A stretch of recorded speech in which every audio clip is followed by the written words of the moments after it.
सकिरहेछ guys, यहाँ हेर्न सक्नुहुन्छ। अनि म चाहिँ छोराछोरीको युनिफर्म सटरडेको दिनै यसरी नै रेडी गरेर राख्छु। यहाँ हेर्नु होला नि, हस्बेन्डको पनि यता रेडी भइसकेको छ।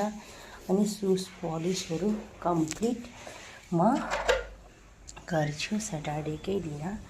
हेर्न सक्नुहुन्छ बाबु र सानोको पनि एकदम रेडी गरेरै राखेको छ। सुज पलिसहरू पनि यसरी गर्दाखेरि चाहिँ जल्दी नै हुन्छ।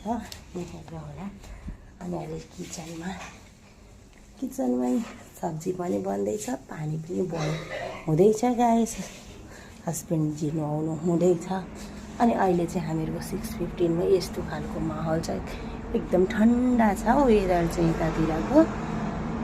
हेर्नु होला, चन्द्रमा पनि देखिराख्नु गइरहेछ फ्रेन्ड्स। 6:15मा पनि यहाँ चाहिँ यस्तो खालको छ गाइस। जाडो चाहिँ अहिले निकै नै बढेको छ। अनि तपाईँहरूकोतिर चाहिँ के कस्तो छ भन्नु होला।